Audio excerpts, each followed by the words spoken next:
لعنة الأفاعي الذهبية، ما لم يروى عن جزيرة الموت.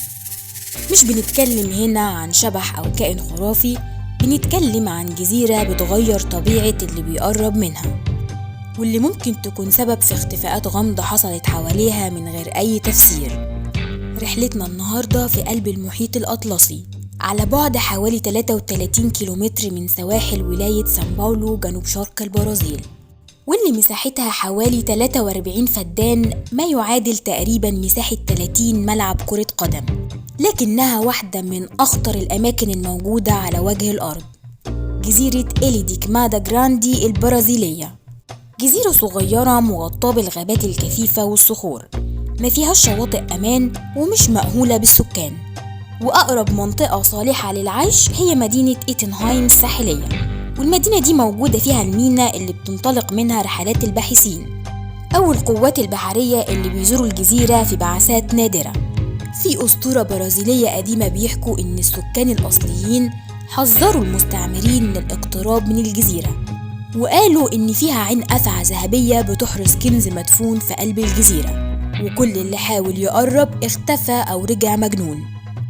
وفقا للسلطات البرازيلية، تم العثور على مذكرات بحار برتغالي من القرن ال16 كتب فيها إنه شاف الجزيرة من بعيد، وإنه حس بطاقة مرعبة خلت الطيور اللي معاه تقع ميتة فجأة وهو على بعد أميال. في تقارير اتسربت من مهندسين برازيليين قالوا إن الجزيرة استخدمت لفترات قصيرة جدا لاختبارات سرية وتم محو أثر وجودهم تماما. وفي الستينات تم رصد إشارات غير مفهومة طالعة من قلب الجزيرة. ناس قالت دي تجارب على أفاعي لسحب عينة من السم بيدخل في استخدامات حربية، وناس تانية صرحت إن الأصوات دي كانت من كائنات مش بشرية. والمثير للرعب في صور جوية بتظهر فيها بقعة مظلمة وسط الجزيرة، واتقال إنها مجرد كثافة أشجار، وناس تانية شافت إنها فوهة قديمة لبركان خامل أو مدخل لكهف غامض بيعيش فيه ملك الأفاعي. ووسط الضباب السميك اللي بيغلف جزيرة الأفاعي في برج صامت واقف من سنين طويلة، منارة بحرية وراها قصة مرعبة زي الجزيرة بالظبط. السلطات البرازيلية سنة 1909 أمرت ببناء منارة لتحذير السفن، ومش علشان الصخور أو الشعب المرجانية الموجودة حوالين الجزيرة، ولكن بسبب الأفاعي القاتلة اللي بتعيش هناك، واللي خطورتها ممكن توصل إنها تقفز على قارب لو وصل لشاطئ الجزيرة. وده حصل فعلا مع حارس المنارة وأسرته، وده قبل ما يتم إدراك مدى خطورة الجزيرة وعزلها عن العالم. وبحسب وثائق قديمة وتقارير من سكان أقرب مدينة للجزيرة، آخر عائلة سكنت المنارة تم العثور على جثثهم بعد ما الأفاعي اتسللت من النوافذ وهجمت على العيلة كلها. ومن بعدها اتحولت المنارة وبقت تشتغل من على بعد، ومحدش بيقرب منها إلا في حالات نادرة وبحماية كاملة. وناس كتير من المجتمع العلمي بيقولوا إن المنارة مش بس للإنذار، ولكن فيها أجهزة إرسال غير معلنة بتبعت إشارات لاسلكية مجهولة مش مفهوم مصدرها لحد النهاردة.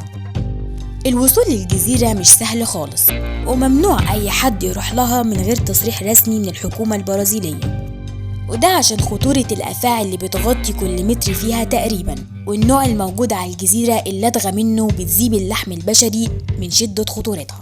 والعلماء والباحثين اللي بيشتغلوا في مجال السموم والبيئة بيوصلوا الجزيرة عن طريق الهليكوبتر، وده الخيار الأسهل، وبيتم إنزال الباحثين في مناطق محددة عادة قرب المنارة القديمة اللي فيها أقل عدد من الأفاعي، أو بالقوارب البحرية، وده بيتم في حالة هدوء الطقس، وبيكون معاهم دليل ميداني مدرب، وغالبا بيلبسوا ملابس وقاية مضادة للدغات.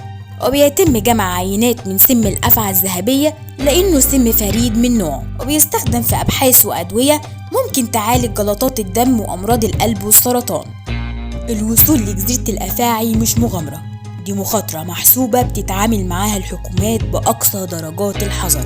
لكن السؤال الحقيقي، ليه في علماء بيرجعوا أكتر من مرة؟ وهل في سبب علمي ولا في حاجة تانية مش مصرح بيها؟ دي مش مجرد جزيرة فيها تعابين، دي جزيرة مرفوضة من العالم ومحمية بطاقة غامضة، وأسرارها مدفونة بين الصخور والسموم. واحدة من أكثر النظريات الغريبة بتقول إن الجزيرة نفسها واعية وإنها بتدافع عن نفسها باستخدام الأفاعي، يعني الأفاعي مجرد أداة دفاعية للجزيرة ضد البشر. السؤال اللي حير ناس كتير، إزاي الأفاعي دي اتكسرت وبقت بالأعداد المهولة دي؟ وإزاي ما كانش في مقاومة ليها وقدرت الأفاعي تسيطر على الجزيرة وتمنع أي حد من الاقتراب منها؟ هستنى رأيكم في الكومنتات، وما تنسوش اللايك والشير عشان بيفرق معايا جدا. سلام.